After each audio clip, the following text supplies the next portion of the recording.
Meus queridos irmãos, a paz do Senhor. Amém. Abra a sua Bíblia no Evangelho de Jesus Cristo, segundo escreveu Mateus. Evangelho de Jesus Cristo, segundo escreveu Mateus, capítulo 11, a partir do versículo de número 25. Glória a Deus.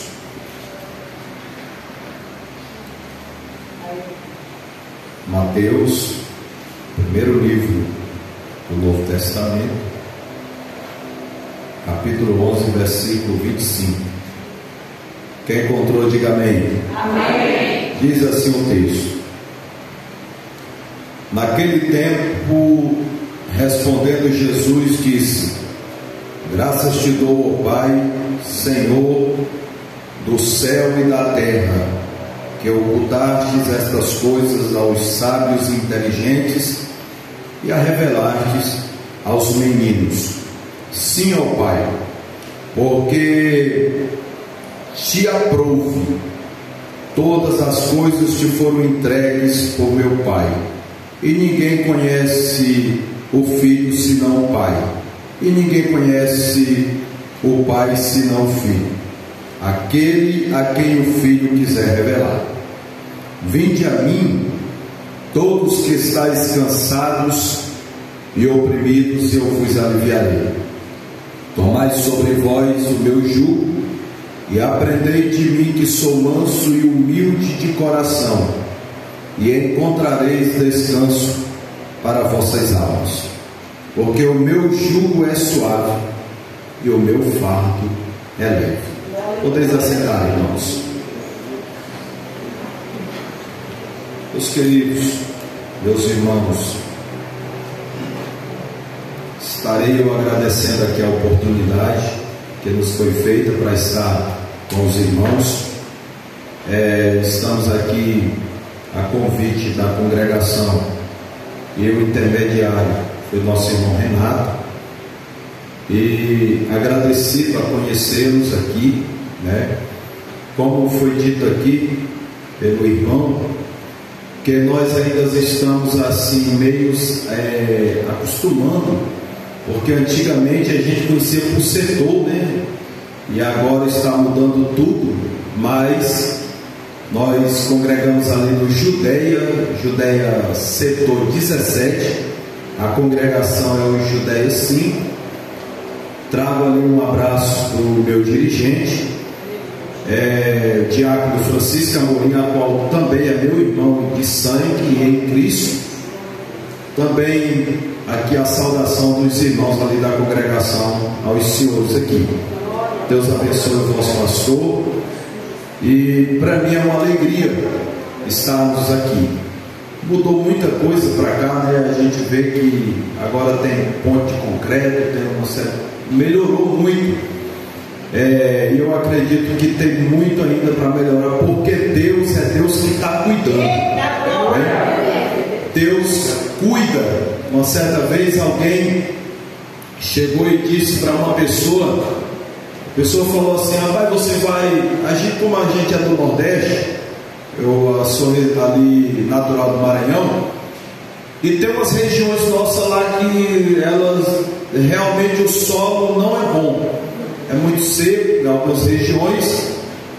Mas uma vez eu ouvi uma fala de um irmão na nossa região, que alguém disse bem assim para ele: rapaz, não compra essa terra não, essa terra não presta, ela é improdutiva. Aí ele foi e falou assim: não, eu vou comprar, porque Deus está me trazendo para cá para trazer bênção para essa terra. Você está entendendo a importância de um cristão no lugar? Você está entendendo a sua importância aonde você mora, aonde você reside? Ali pode não dar nada, pode não produzir, pode ser uma terra estéril, mas você pisou o teu pé lá, vai gerar, vai produzir, porque o nosso Deus é o Deus que cuida, né? É o Deus que cuida. Então, fico muito feliz de estar aqui. Meus queridos irmãos, eu não tenho uma mensagem, todas as vezes aí, como é de costume de alguns, mensagem longa. Minha mensagem é bem objetiva e eu prometo a vocês que nós não vamos passar do horário, tá bom? Mateus capítulo 11, ele vai começar esse capítulo contando mais ou menos um diálogo a respeito de Jesus e João Batista, que eles eram primos de sangue.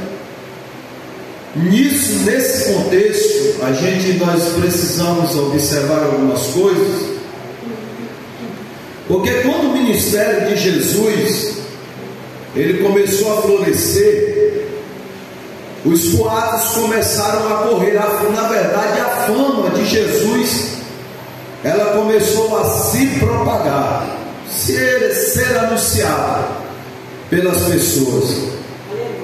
E isso chegou nesse período aqui. João Batista ele estava preso, mas João Batista tinha discípulos, como Jesus também aderiu para si discípulos. E por essa fama de Jesus estar sendo divulgada, chegou até aos ouvidos de João Batista. Quando chega aos ouvidos de João Batista pega 2 dos seus discípulos e manda ir até as regiões em que Jesus estava pregando uma mensagem do reino. E dentro dessa mensagem acontecia diversidade, multiformas de sinais, prodígios e maravilhas. O intuito dos mensageiros que João Batista mandou ir até o encontro de Jesus era pergunta muito objetivas e muito simples.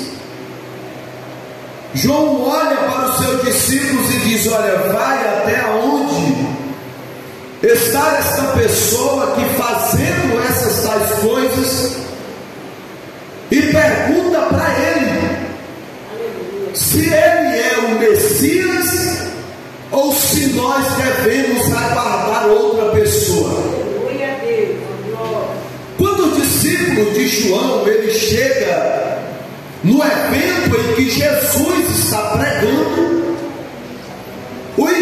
Jesus ainda não tinha começado o culto, e o discípulo de João chega e pergunta para Jesus assim: olha, João Batista ele nos enviou até você para perguntar se tu és o Cristo ou se nós devemos aguardar outra pessoa. Quando Jesus escuta essa mensagem, essa pergunta, Jesus então faz a abertura do culto nos versículos de número 4 e 5 e o versículo de número 6 do capítulo 11. E no auge da mensagem em que Jesus estava pregando, Jesus olha para os discípulos de João e diz assim: olha, vocês voltam para João Batista e anunciais a ele as coisas que os vossos olhos têm visto e o que os ouvidos de vocês têm ouvido. E o que é que os olhos dos discípulos de João viram naquele culto? Primeiro, os cegos voltam a enxergar. Segundo, os coxos voltam a andar, e os leprosos são purificados das suas lepras, e as pessoas que eram surdos voltavam a ouvir. Quando Jesus termina aquele culto, os discípulos voltam e vão anunciar as coisas que eles viram naquele culto. E tem mais outra coisa que eles também viram ali. os mortos também naquele culto voltaram a viver. Nesse intermediário aqui deste evento que acontece, eles voltam e vão dar testemunho de Jesus a João Batista. Mas quando o culto termina, alguém pergunta para Jesus quem é João Batista. Agora aqui são os discípulos de Jesus que perguntam para Jesus quem é o homem que mandou aqueles dois homens vir ver o que estava acontecendo naquele culto.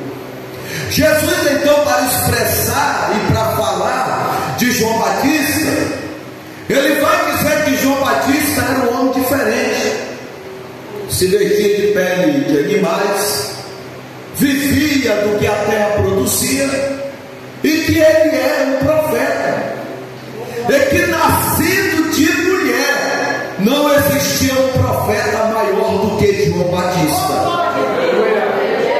Quando Jesus fala isso, Jesus disse assim: olha, e antes dele morrer eu preciso visitá-lo, porque nós vamos visitar uma cana agitada pelo vento do deserto, um caniço que fumega. E nisso Jesus ele vai dando abertura e vai falando a respeito de João Batista.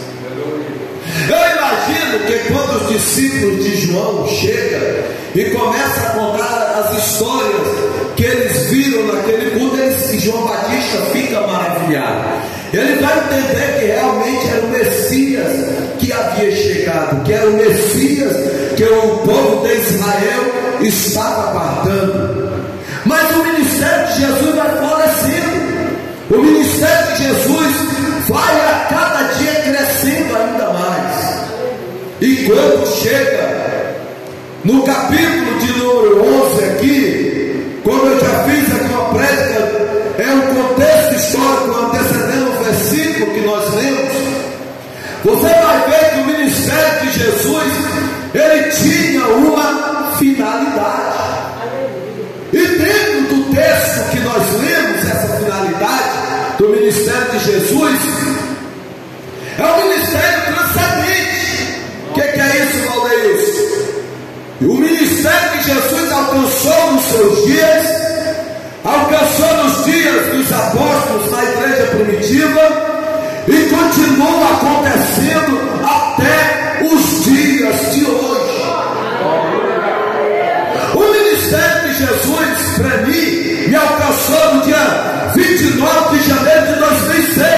Esse ministério de Jesus, ao texto em que nós lemos, ele me alcançou para trazer paz, para trazer alívio, para saciar a minha alma e para trazer o alívio e aliviar o meu jugo que eu carregava sobre os meus ombros.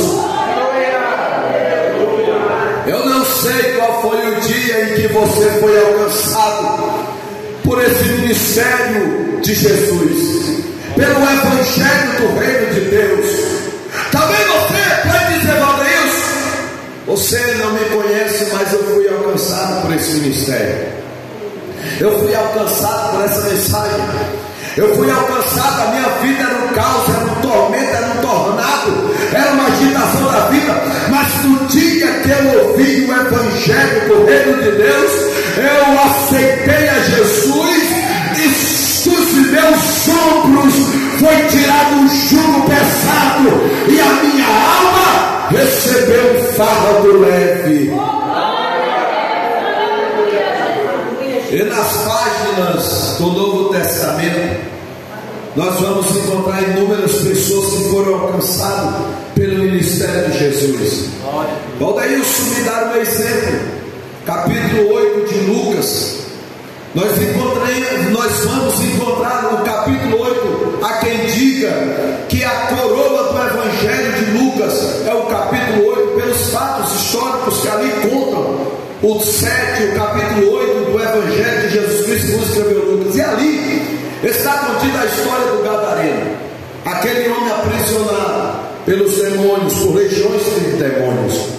Jesus então termina um culto, ele pega o barco com os seus discípulos e vai para Genezaré, para o outro lado oposto, não tinha nada a ver com a rota que Jesus estava fazendo.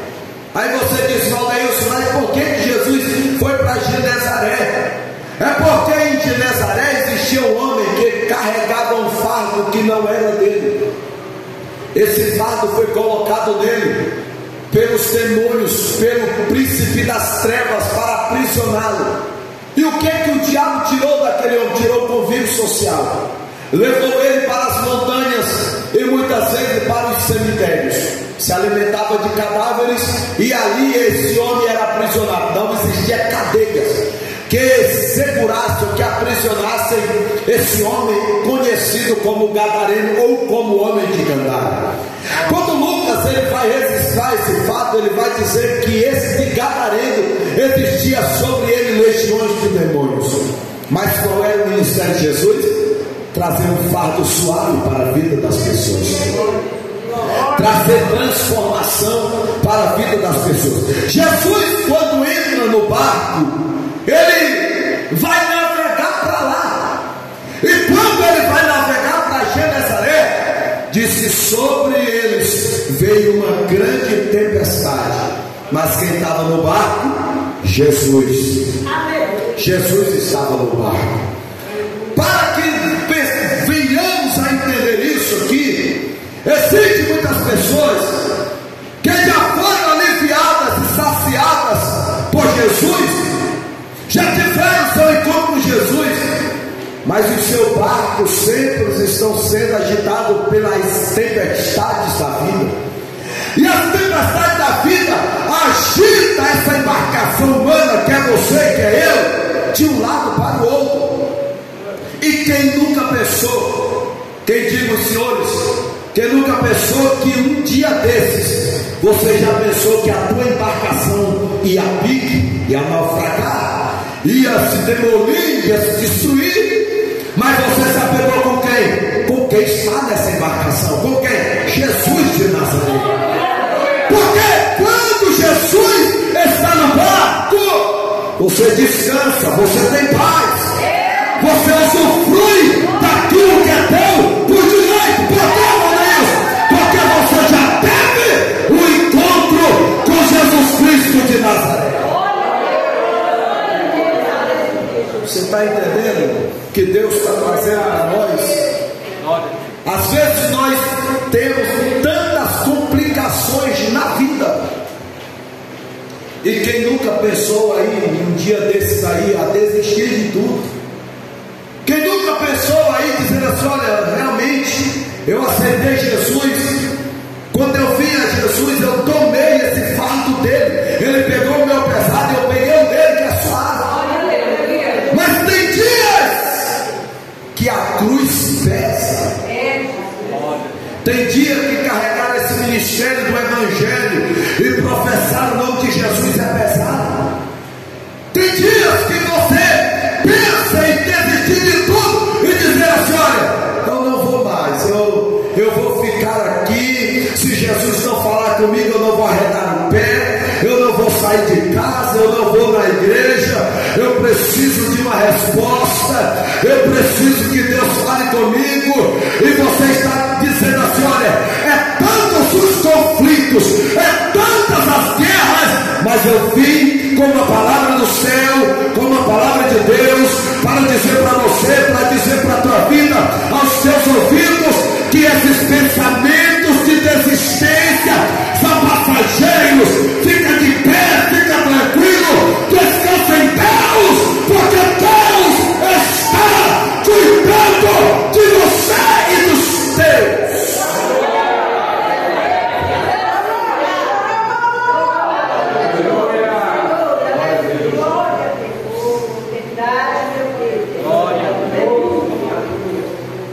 Você, na abertura do texto, eu disse: Senhor, essa mensagem muitas das vezes era mais apropriada como nós conhecemos cultos evangelísticos, mas eu entendi que há uma profundidade de Deus aqui que você precisa entender. Esse fim de amigo aqui é um convite de Deus entendo que esse vídeo aqui não é só para não crente. Eu entendo que esse vídeo aqui é Deus dizendo a senhora: vinde a mim, porque é vindo a mim que você vai encontrar a solução daquilo que tu estás precisando. Não adianta você ficar batendo, dando murro em ponta de prego. Só em Jesus você vai obter resposta, cura, libertação, transformação. É em Jesus Cristo.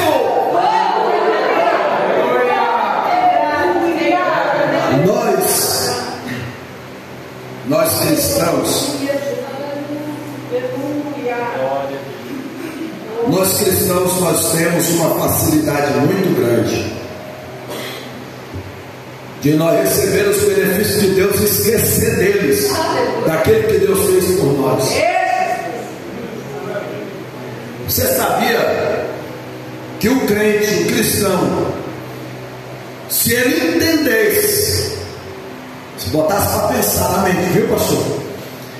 Se o cristão entendesse a profundidade desse vídeo aqui, esse vídeo, quando eu venho e que eu me curvo, que eu me prostro, esse vídeo aqui, quando eu aceito ele, eu estou aceitando aquele que é dono de tudo. Eu passo a ser aquilo que eu não era e passo a ser propriedade de Deus, do Todo-Poderoso.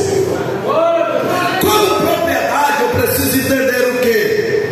Agora eu tenho um dono, e o meu dono tem ciúme de mim.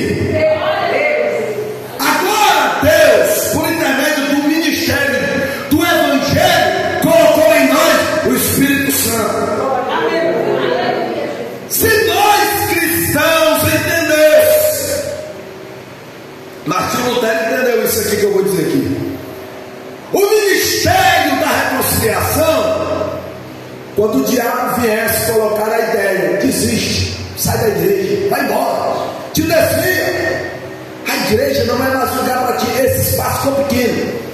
Se nós entendemos o ministério da reconciliação, eu me fortaleceria em Deus, lembrando de quem eu era, lembrando de onde Deus me tirou, e dizendo para o diabo, dizendo para os demônios, dizendo para Satanás, olha só, para aquele vômito eu não volto mais.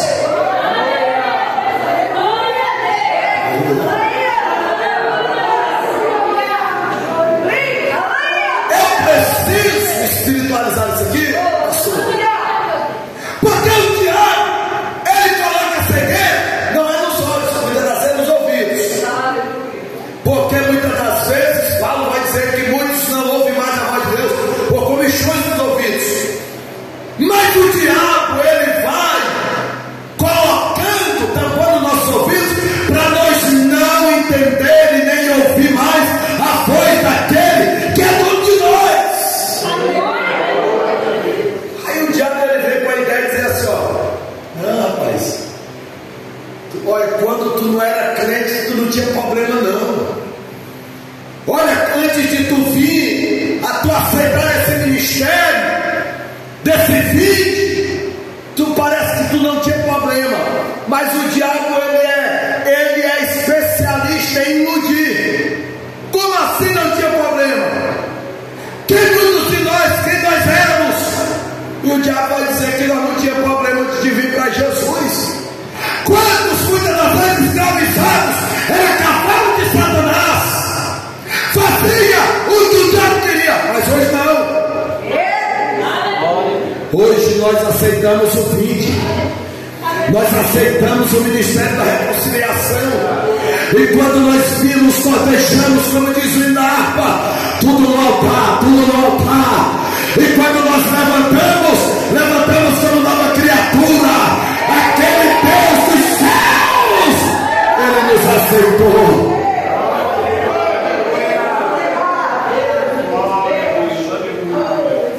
Aí tem gente que não lembra da bondade Deus.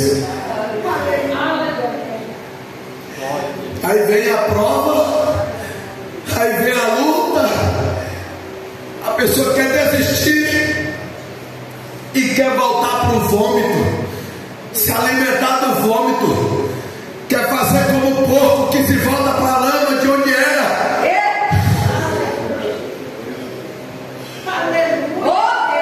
E o diabo está dizendo assim: vem. Mas hoje Deus me trouxe aqui, porque se tem alguém pensando em desistir, não volta, e não arreta o pé, porque o fardo dele é leve, o jugo dele é suave. Vinde a mim todos que estáis cansados. Nós estávamos lá fora cansados, escravizados, oprimidos. Ouvimos a voz do Evangelho, aceitamos a Jesus e o fardo foi tirado de nós.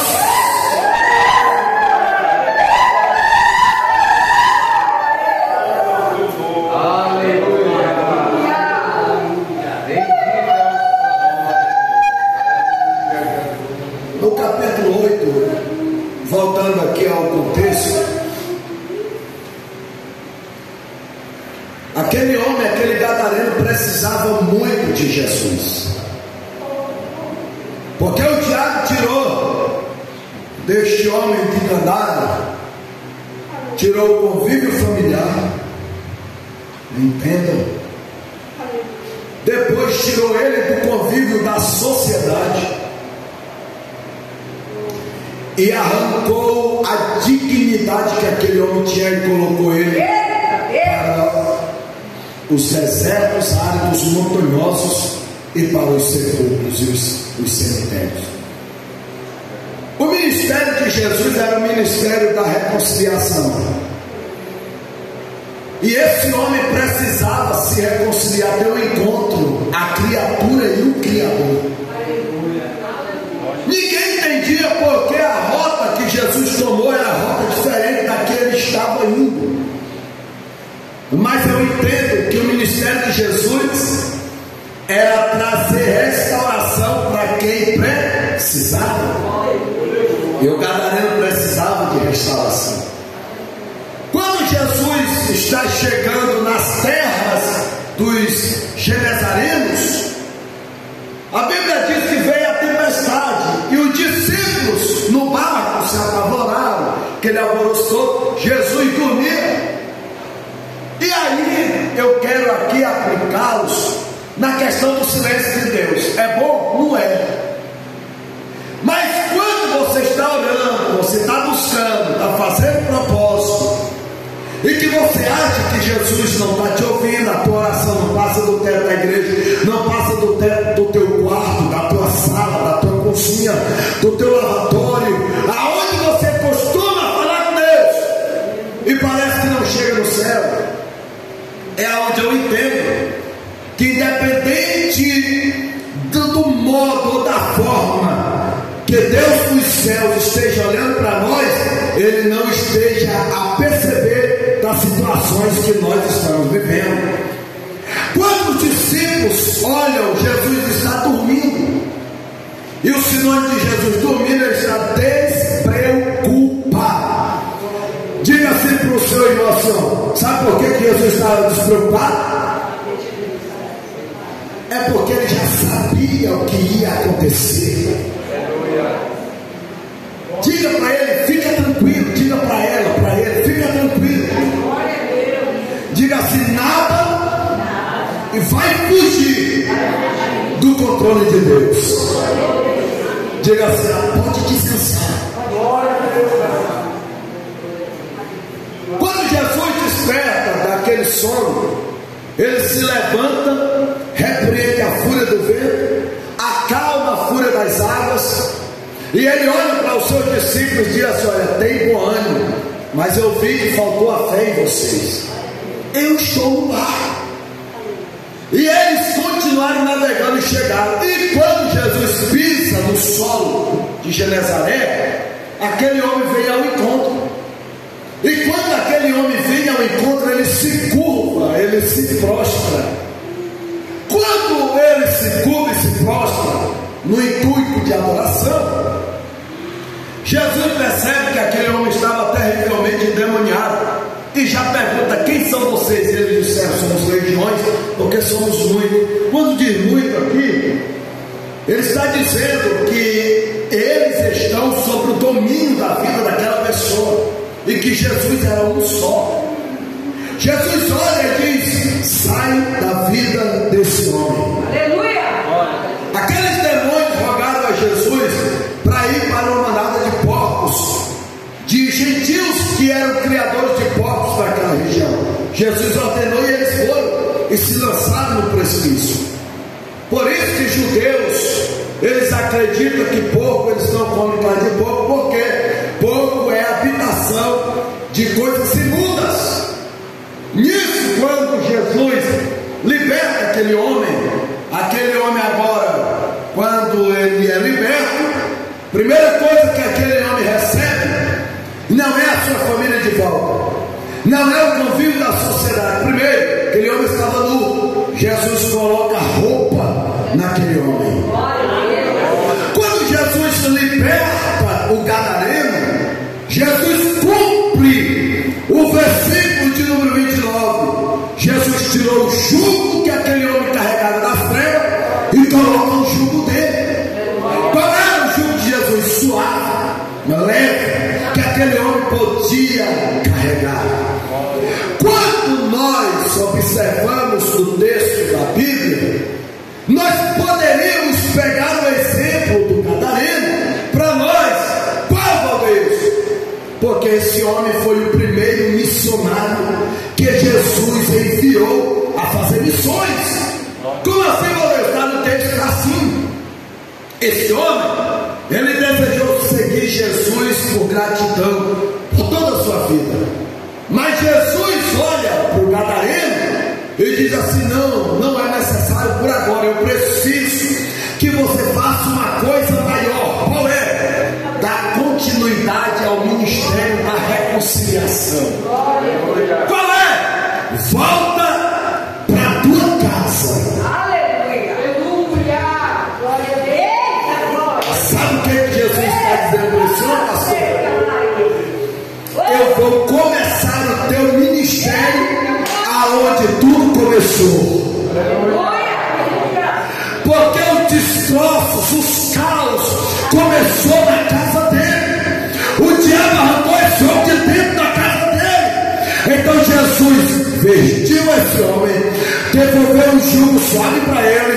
Aí Jesus coloca o ministério da reconciliação dele e diz assim: olha, vai e anuncia, tão grandes coisas eu fiz pela tua vida.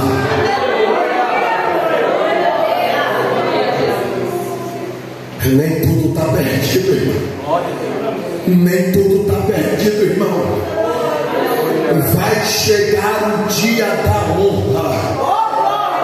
Deus vai mostrar que o teu ministério tem potencial, porque quem colocou você aqui, quem trouxe você para cá, quem te colocou para me ouvir, foi Deus, foi o Espírito Santo, e Ele está dizendo que você vai voltar, mas você não vai voltar como saiu, você vai voltar cheio de Deus.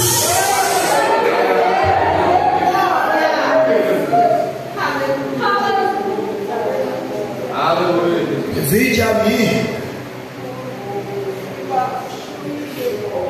Esse vídeo aqui é um convite. E aqui é onde eu finalizo dizendo que tanto eu posso ouvir como ele pode ir. Quantos de nós a gente não tem tempo mais de vir, de procurar Deus? A gente quer que Deus vá até nós, mas nós não se mobiliza, não se movimenta para chegar até Deus e ofertar a Ele sacrifícios. O sacrifício Jesus ia ao Gadareno, custou a sua própria vida, mas ele foi. E aquele Gadareno, ao aceitar o convite do mestre, enfim, até Jesus libertou aquele homem, devolveu ele para a família, para a sociedade, e por onde ele passava, ele anunciava pelas grandes coisas que o Senhor fez pela sua vida. Nós estamos vivendo dias da igreja tímida, enclausurada. Crentes que aderiu à fé para si, reteu para si, não distribui. Nós estamos estudando sobre a igreja de Jerusalém. Vocês sabiam que até um certo ponto a igreja de Jerusalém achava que esse evangelho era só para judeu, era só para Jerusalém. Esqueceram de Atos 8, que chegaria em Samaria, que chegaria na Judeia e que chegaria aos confins da terra. Quem é os confins da terra? É nós, é eu, é você, somos nós. Mas sabe como foi que o evangelho saiu de dentro de Jerusalém? Através de sacrifício. Como assim, Valdeir? O sacrifício da morte de Estevão.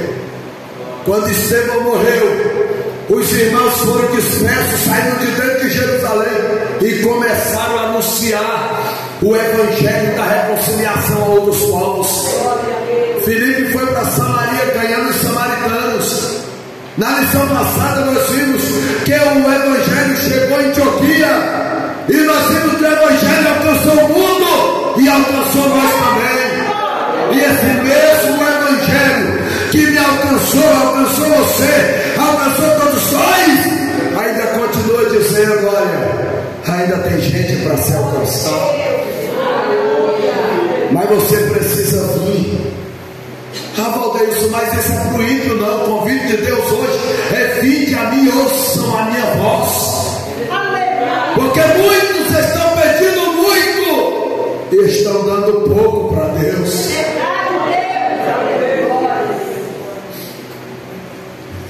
Pede o culto inteiro, chega em casa, sai de casa pedindo, fica no culto pedindo, volta para casa pedindo. E esquece de vir ao altar na intimidade com Deus e ofertar para Deus um minuto, um tempo de oração diante de Deus. Quantos de nós perdemos a sensibilidade do culto da gratidão?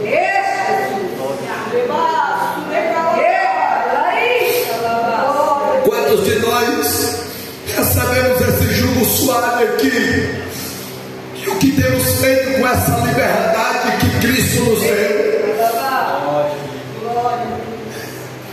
Temos perdido tantas coisas porque não estamos agradecendo mais. Temos perdido tantas guerras, temos perdido tantas batalhas porque não somos mais gratos ao Senhor. E hoje o convite de Deus não é para uma aceitação da salvação. O convite de Deus é o vinde para você voltar a se aproximar, a ter intimidade com Deus. Oh Deus, mas eu tenho a minha intimidade com Deus. Deus não erra de endereço. Deus não erra o culto. Deus não erra. Sabe por quê, irmãos? Porque senão Deus não tinha nos orientado a medir aí por esse caminho dessa mensagem.